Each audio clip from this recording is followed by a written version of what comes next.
pode se sentar. Vamos meditar juntos na palavra do Senhor. João capítulo 14. A gente tem estudado esse livro, durante a semana e tem sido bênção.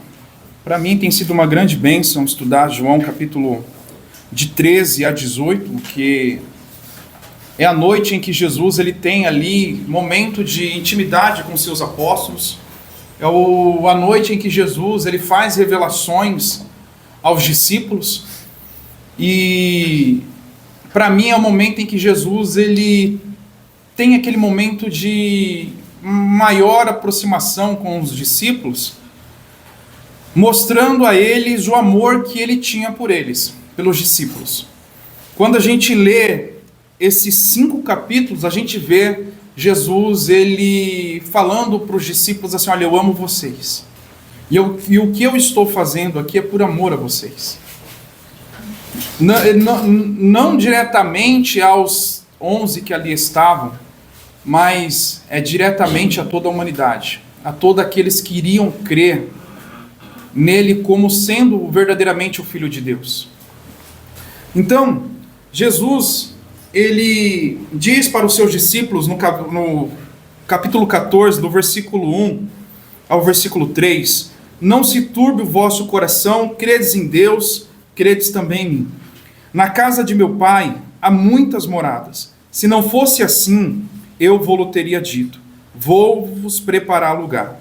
E se eu for e vos preparar lugar, virei outra vez e vos levarei para mim mesmo, para que onde eu estiver, estejais o quê? Vós também. Estejais vós também. Jesus, antes de, até mesmo da noite de Páscoa, ele já vinha dizendo aos discípulos: olha, o Filho do Homem está para ser entregue. O Filho do Homem está para ser crucificado, está para ser pego, até que chegou a hora. Aquela seria a última noite de Jesus com seus discípulos. Seria a sua última noite em que os discípulos estariam ali com ele, tendo aquele momento de comunhão, caminhando juntos. Seria a última noite deles. Então a gente vê os discípulos tristes, os discípulos chateados, porque estavam para perder alguém muito importante. Não era qualquer pessoa. Eles estavam perto de perder o seu mestre, o seu Senhor, aquela pessoa em que eles estavam colocando toda a fé e esperança, porque até então eles ainda imaginavam que Jesus iria causar uma grande revolução, que Jesus iria fazer ali uma grande revolução e que o povo de Israel seria livre da opressão romana. Então eles ainda tinham essa esperança, essa visão de que Jesus ele era um líder, como é que eu posso dizer, gente? Fugiu a cabeça. Um líder militar, sabe? Um líder militar que ele vai tomar as frentes, vai tomar as rédeas, vai instaurar ali a libertação. Eles ainda tinham esse tipo de pensamento. Tanto que quando Jesus ele é morto, imediatamente eles desanimaram. E agora, o que nós vamos fazer? Jesus morreu. O que nós vamos fazer? O que será de nós? Nós que seguimos ele, nós que confiamos nele, nós que dependemos, aprendemos tantas coisas com ele, agora ele morreu. Foi pego ainda injustamente. Então a gente vê um grupo de discípulos tristes, desanimados, e Jesus ele faz uma promessa extraordinária para aqueles 11. Porque Jesus deu essa promessa para 11, ele esperou Judas sair. Judas não era dos seus, como está aí no versículo 31 do capítulo 13. 13, versículo 31. Tendo ele, pois, saído, disse Jesus: agora é glorificado o Filho do Homem.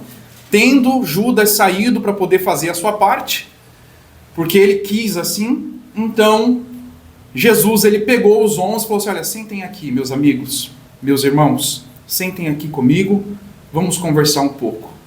Que o coração de vocês não fique triste, que o coração de vocês não fique atribulado com o que vai acontecer comigo, porque é necessário que assim aconteça, porque na casa de meu pai há muitas moradas e eu preciso ir para lá. Em outras palavras, a gente imagina Jesus ali sentado com os discípulos, Jesus conversando com os discípulos e para animar os discípulos, para poder trazer fé e esperança para o coração dos discípulos, Jesus usa uma expressão que é corriqueira na tradição, na cultura judaica, que é a questão do casamento. Porque era costume, naquela época, quando alguém ia desposar outra pessoa, ela fizesse um acordo com a família daquela pessoa, pagasse o dote, ela voltava para a casa do seu pai para preparar um lugar. Ela voltava para a casa do seu pai. Normalmente as famílias elas conviviam juntas. Segundo a pesquisa que eu fiz, a casa que era construída era adjacente à do pai. E quem liberava ou quem determinava que a casa estava pronta ou não era o filho, era o pai. O pai do filho. A noiva ficava esperando. Até hoje, né? Assim, no mundo árabe. É até hoje, né, irmã? Então, para os irmãos verem que eu não estou falando besteira. Então, para a gente entender que Jesus estava falando algo dentro daquilo que eles já tinham como costume. Que ele desposou aquele grupo de pessoas representando a noiva, a igreja, dizendo, olha, a partir de hoje nós temos uma aliança, um pacto. Nós estamos comprometidos. Eu vou para o Pai vos preparar a morada. Dentro desse contexto de relacionamento, de casamento, ele está falando, olha, a gente tem um compromisso agora. Eu vou para a casa do Pai, porque há lá muitas moradas, vou preparar um lugar para cada um de vocês. E quando estiver pronto, eu voltarei para poder pegar vocês, buscar vocês. Para que aonde eu estiver, vocês também estejam. Então, o contexto é, na tradição judaica, quando há ali o voto, o compromisso, tanto que em Mateus capítulo 1, versículo 18, mostra que José, ele tinha desposado Maria, mas não moravam juntos. Está lá no texto, não moravam juntos, mas já tinham um compromisso. Tanto que quando ele soube que ela estava grávida, ele tentou deixá-la secretamente, sem que ela fosse difamada. Ou seja, não havia a necessidade de se dar a carta do quê? De divórcio. Não havia, porque eles não tinham ainda selado a união. Então, eles tinham um compromisso, mas ainda não viviam junto, porque havia ainda a necessidade de se preparar o lugar. Então, veja que dentro dessa cultura, Jesus fala, olha, eu estou indo preparar um lugar para vocês. A gente tem um compromisso, a gente tem um pacto. O preço foi o quê? Foi pago. O preço foi pago por mim, por você, que foi o preço do derramamento de sangue de Jesus. Representando o dote, representando a paga pelos nossos pecados, para nos salvar, e assim nós podermos estar com Ele aonde Ele está. Então, dentro dessa analogia, a gente vê que Jesus, ele amou tantos discípulos que diz, olha, eu estou indo lá preparar um lugar para vocês na casa do meu pai. E o interessante, como a gente leu, que quem determina que a casa está pronta ou não é o filho, é o pai. Para depois o pai dizer, olha, agora está tudo certo, filho. Está tudo certo, aqui olha, o espaço está bonito, está legal. Agora você pode ir lá e fazer o quê? Busca a sua noiva. E a palavra do Senhor diz que nem os anjos do céu, nem o filho sabe a que horas Jesus irá voltar na sua vinda. Mas somente quem? O Pai. É interessante essa analogia, não é? É interessante. Então a gente vê que Jesus ele está voltando. A gente não sabe o dia nem a hora, nem os anjos do céu, nem o filho, a não ser o Pai. E a questão é que a noiva ela fica. Os discípulos ficaram porque ela fica aguardando a casa ficar pronta para depois o noivo vir e buscá-la. Então Jesus fala, olha, vocês vão ficar por um período, porque eu vou lá preparar um lugar. Mas tenham certeza de uma coisa, eu vou voltar para poder buscar vocês. Eu vou voltar para poder buscar vocês. Para que aonde eu estiver, vocês também estejam. Para que vocês também estejam. 1 Coríntios capítulo 6, versículo 20 diz, fostes comprado por bom preço. Ou seja, nós fomos comprados com um alto preço. O sangue de Cristo foi derramado para que fosse pago essa paga para que pudéssemos estar com ele aonde ele está. Então, Jesus, diante daquela situação em que os discípulos estavam tristes, os discípulos estavam tão tristes, né? A irmã Cláudia mencionou no estudo retrasado, que eu não tinha ainda parado para pensar, que quando eles estavam no horto, né, no Getsemane, Jesus chamou os homens e falou: vamos orar comigo, vamos lá para o lugar onde eu costumo orar. E eles foram para o Getsemane e, chegando lá, ficaram eram 7, ficaram 7, né? 7 ficou num canto, ele chamou mais os 3 para frente e disse, 9, né, gente? Eu tô fazendo conta errada, não tô? Não, 8. Ficou 8 para trás e tô dando uma de...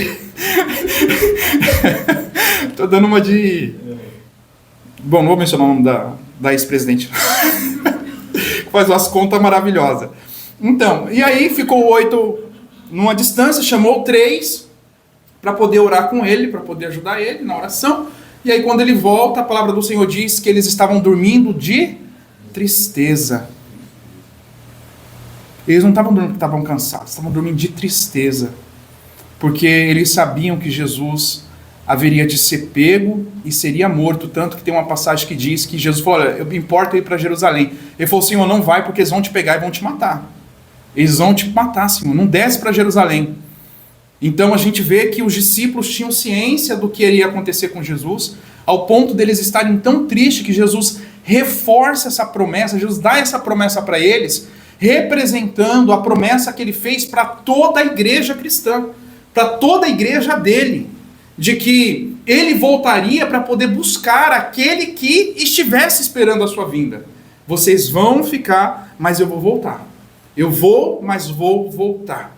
E essa esperança, irmãos, tem que estar no nosso coração, de que Jesus está voltando e nós, como noivas dele, somos noiva dele. Ele está esperando o Pai dizer: vai lá, busca a sua noiva.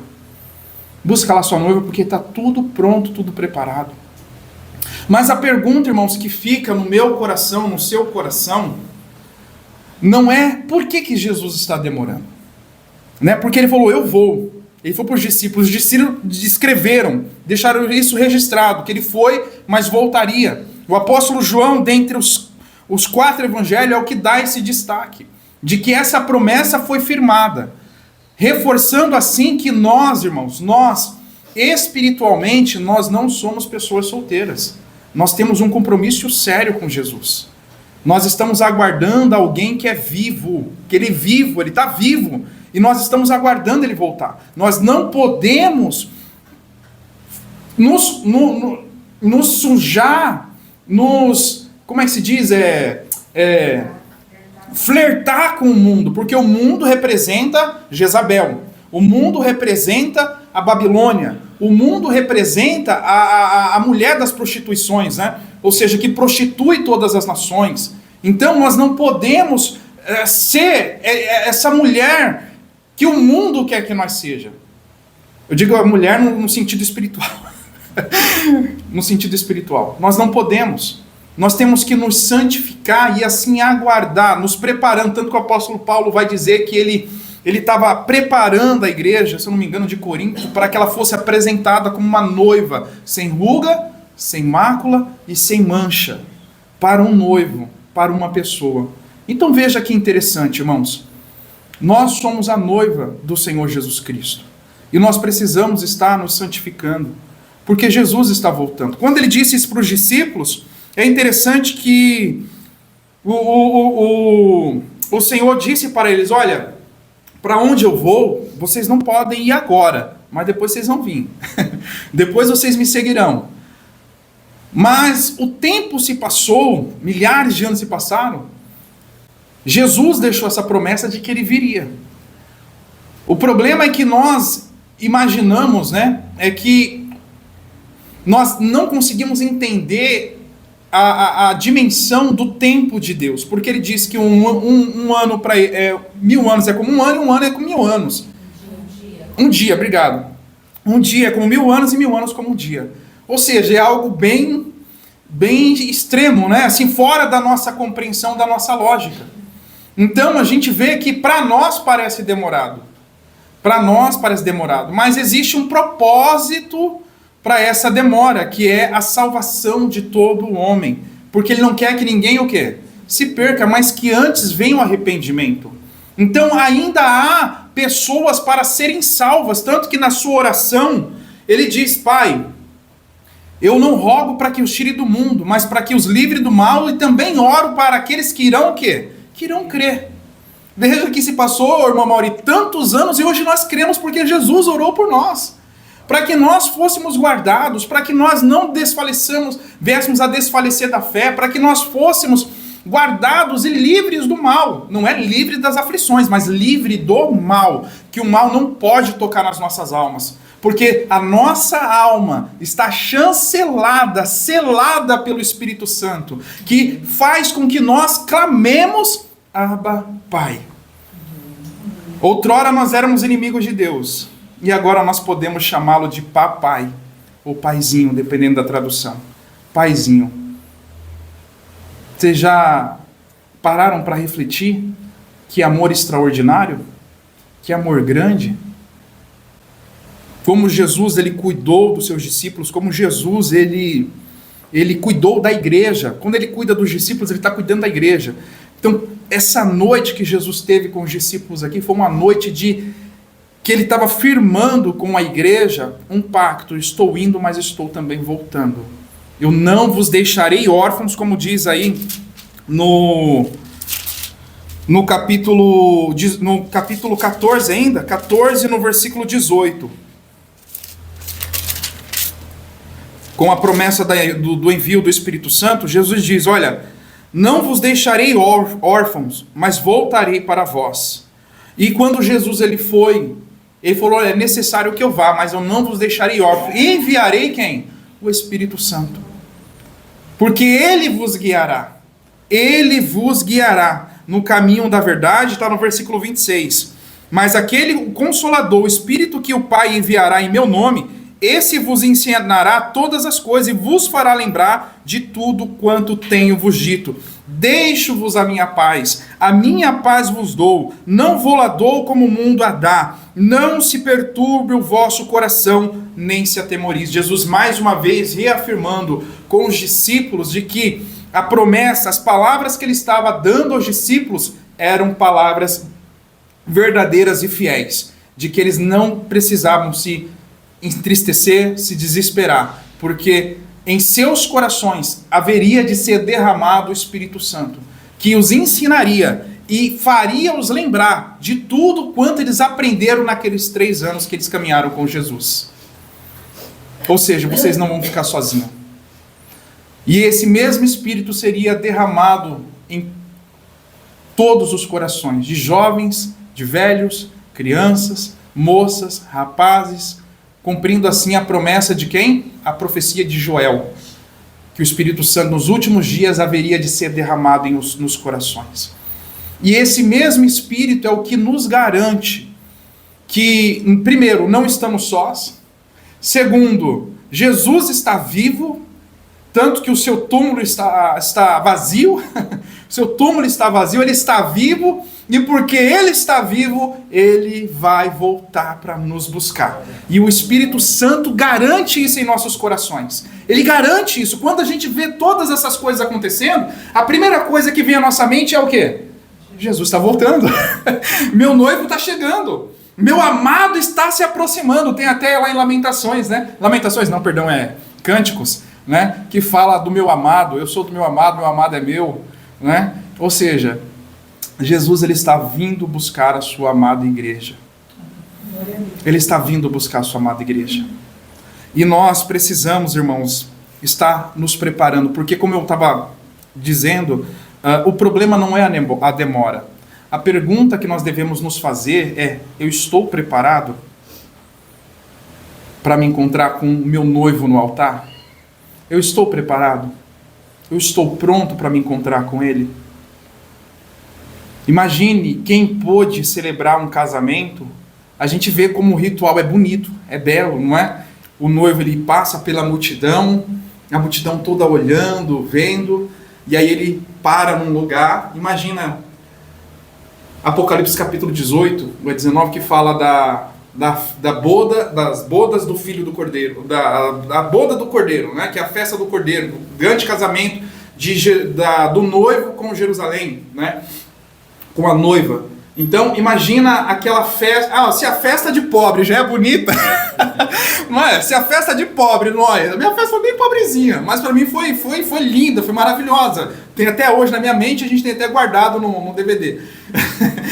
Se a festa de pobre é bonita, imagina a festa de um rei. O rei dos reis. Rei dos reis. Olha, se a festa de um rei, que a gente vê aí, já é celebrado, né? A festa de um rei, por exemplo, os ingleses, que são bem chiques nas suas tradições, né? Tem às vezes casais, se você der uma busca lá, ele está todo enfeitado com aquele manto gigantão, e a noiva toda bonita também, e aquele salãozão bonito, cheio, né? Maravilhoso. Então imagina isso acontecendo na glória, quando o Senhor estabeleceu o seu reino e juntar o seu povo, para poder se assentar com Ele, a verdadeira mesa, aonde mais uma vez Ele irá celebrar conosco, aonde Ele irá tomar mais uma vez do fruto da vide, porque Ele diz, olha, não tomarei mais do fruto da vide até que eu venha. Ou seja, nós tomaremos mais uma vez, mas não agora na terra, mas no meu reino. Nós estaremos com Cristo na mesa, sentados com Ele à mesa, para poder celebrarmos a sua vitória. E a vitória dele é a minha e a sua vitória também. Porque a palavra do Senhor diz que em Cristo nós somos o quê? Mais que vencedores. Em Cristo somos mais que vencedores. Em Cristo, irmãos. Então imagina, né? Se o casamento de um pobre já é bonito, o casamento de um rei, de um rico é bonito, imagine o casamento, como foi mencionado aqui por alguns irmãos, do Rei dos Reis. Do Rei dos Reis. Imagina anjos tocando as trombetas num coro celestial. Vocês já pararam para pensar nisso? Eu ultimamente fico pensando, sabe? Tentando imaginar a Bíblia. Como seria? Porque se aqui a gente já fica bem deslumbrado, nossa, que lugar bonito, nossa, como tá bem enfeitadinho, né? Os padrinhos e tudo. Imagina na glória, irmãos. Jesus lá. Jesus no altar, o trono de Deus, e a noiva chegando para poder se encontrar com seu noivo. Imagina isso acontecendo. É o que Jesus está dizendo aqui para os discípulos. Olha, eu estou indo, vou preparar lugar para vocês. E quando tudo estiver pronto, eu voltarei para poder pegar vocês, buscar vocês. E aonde eu estiver, vocês também estarão. Aonde eu estiver, essa é a promessa de Jesus. Ele quer que nós estejamos ao seu lado. Assim como a esposa está do lado do marido, assim Ele quer que nós também estejamos ao seu lado. Por isso nós temos que nos preparar para esse grande encontro. Jesus, Ele prometeu para aqueles discípulos, não fiquem tristes não, eu vou sofrer, eu vou padecer. Agora vocês vão se entristecer e o mundo vai o quê? Se alegrar. Mas depois a vossa tristeza se converterá em grande alegria. O mundo está se alegrando, irmãos. O mundo está aí alegre, feliz da vida, não quer saber de Jesus. O mundo hoje zomba de Jesus. O mundo hoje escarnece Jesus nos seus festivais, nos seus eventos. E a gente se entristece com isso, porque a gente sabe o preço que foi pago por eles também. A gente se entristece, porque a gente está vendo por onde o mundo tem caminhado. E o que os espera, a gente se entristece. E essa tristeza, uma hora em nós, vai se converter em grande alegria, porque veremos os céus se abrindo. Porque, irmãos, honestamente, o mundo está ficando insuportável. É muita maldade. É maldade com criança, é maldade com idoso. Eu digo por esse, porque esses não tem como o quê? Se defender. É maldade com animais. E depois vem a maldade de um para com o outro. A maldade do filho matar o próprio pai. Do pai não ter escrúpulo em matar o próprio filho. Estrupar. Esses dias eu vi no jornal o filho que estrupou a própria mãe. Irmãos, o mundo está ficando terrível. Se a gente parar para ver o jornal, a gente não aguenta, a gente fica triste, é capaz de entrar em depressão e ter medo de sair na rua. A gente sai na rua porque a gente é batalhador, a gente tem que sair para batalhar. Mas assiste o jornal durante 2, 3 dias, você vai ficar andando assim, ó, com medo de bandido, com medo de acontecer alguma coisa, né? Você tá numa rua escura, as mulheres têm medo do quê? Do bandido ou de aparecer um louco da vida, um estrupador? Né? Fica com medo. Então veja, e Jesus, irmãos, disse que todas essas coisas aconteceriam. O pai se levantaria contra o filho contra o pai, a nora contra a sogra contra a nora, e os seus inimigos seriam da própria casa. 1 Timóteo capítulo 4 vai dizer que os homens estariam sem afeição, irreconhecíveis. E esse irreconhecível é na sua atitude. A gente vê animais se ajudando, e às vezes de espécies diferentes, e o ser humano se degladiando, irmãos. E por coisas bestas. Sabe, coisas... Esse dia eu vi no jornal, o irmão matou o outro irmão porque o outro reclamou da conta de água. Nossa. Esse dia eu vi também no jornal, o filho agrediu a mãe porque a mãe foi repreender ele. A mãe foi exortar porque ele estava fazendo coisa errada, ele foi lá e agrediu a mãe, o pai veio, agrediu ele e expulsou ele de casa. Famílias sendo destruídas. O mundo está entrando em colapso, irmãos. Então, o que esperar do mundo hoje? O mundo que nós estamos... O que esperar desse mundo? A gente já passa uma luta grande dentro de casa. E tendo Jesus, imagina aí fora sem Jesus, irmãos. Irmão Mauri, imagina a irmã Luciane aí fora sem Jesus. É porque essa paz que está no nosso coração impede com que nós nos perturbemos com o que está acontecendo. Nos perturbemos. Essa paz nos dá garantia de que isso que nós estamos vendo, uma hora vai o quê? Vai acabar. E mesmo que nós não vejamos Jesus voltando, mas nós sabemos que uma hora nós iremos o quê? Nos encontrar com Ele.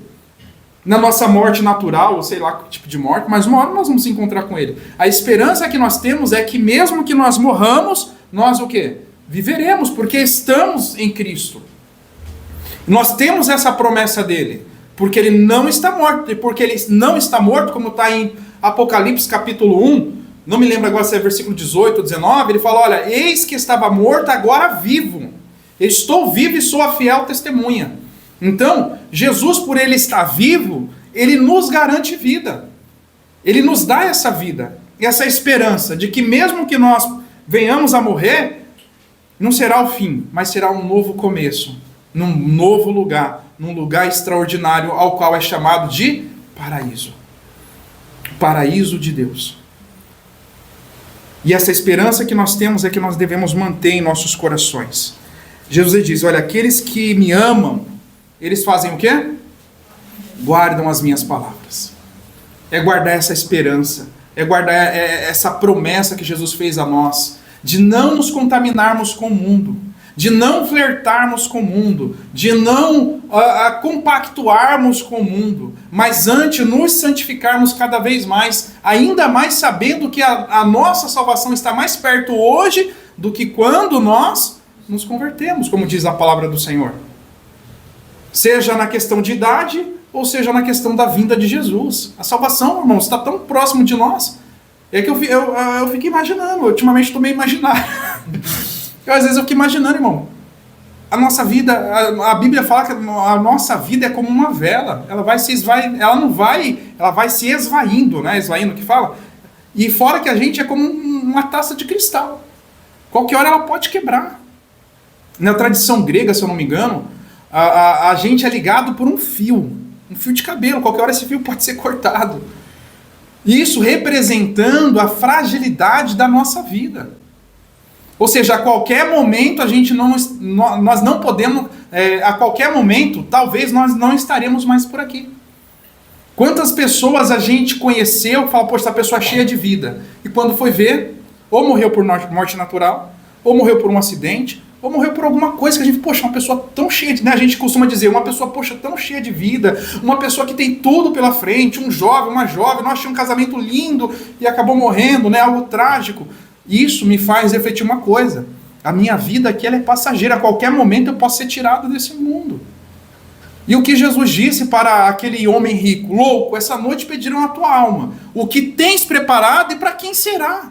Ou seja, Às vezes a gente fica assim, não, a nossa esperança é ver Jesus na sua volta. Mas ele pode voltar a qualquer momento. Ele pode voltar a qualquer momento. Tem até uma canção, né, que diz, né, como é que é?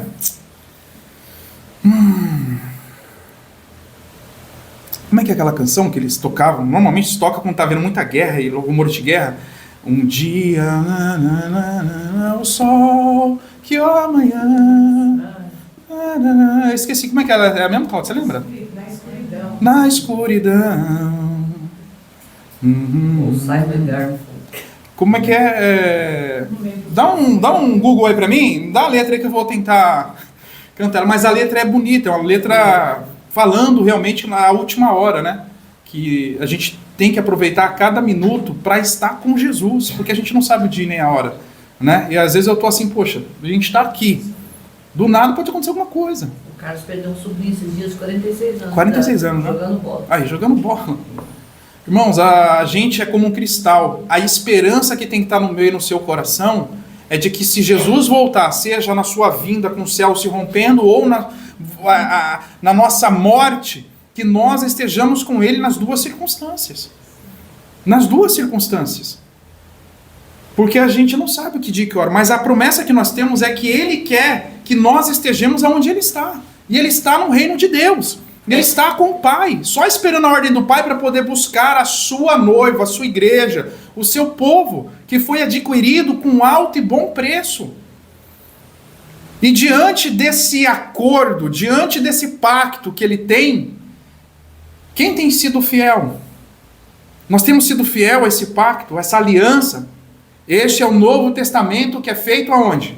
No meu sangue. Foi o que Ele diz, esse é o Novo Testamento feito no meu sangue. Ou seja, nós estamos debaixo de uma aliança.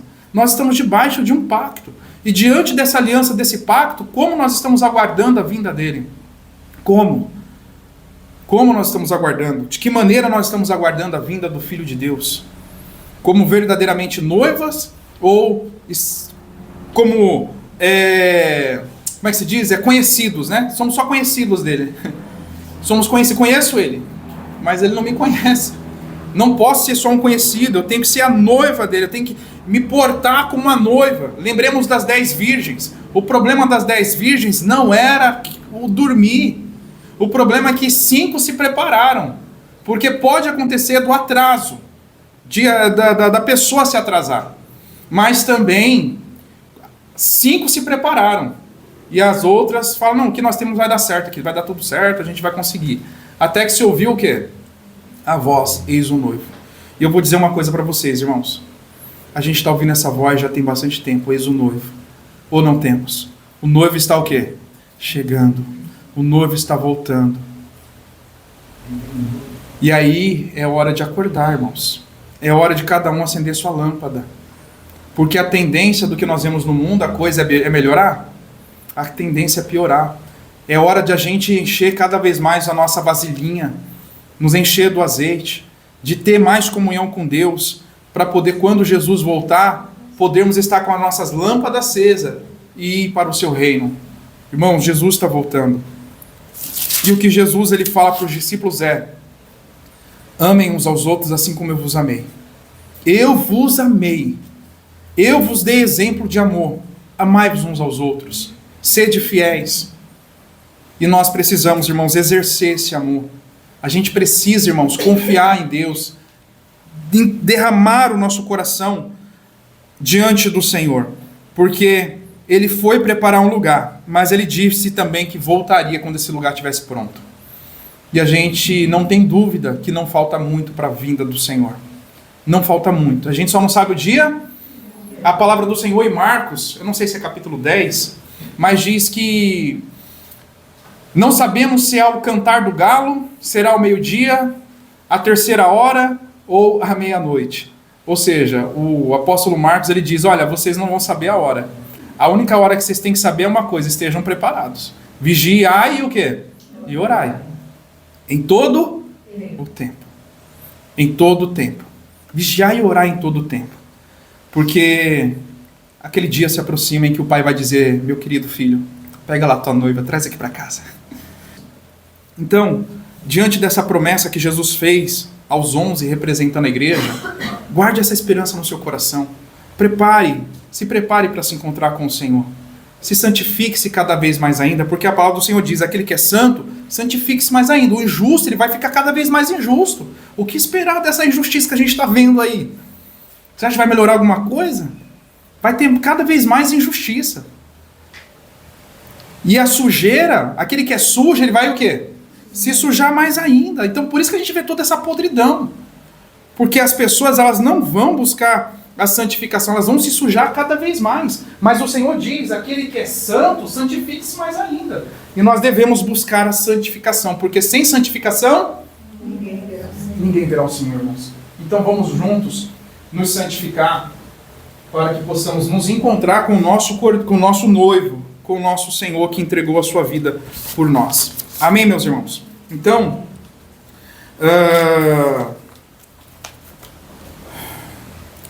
nós estamos vivendo como uma noiva ou como visitantes? A sua lâmpada está acesa, há azeite nessa lâmpada, ou seja, comunhão com Deus. Precisamos então ter essa comunhão com Deus.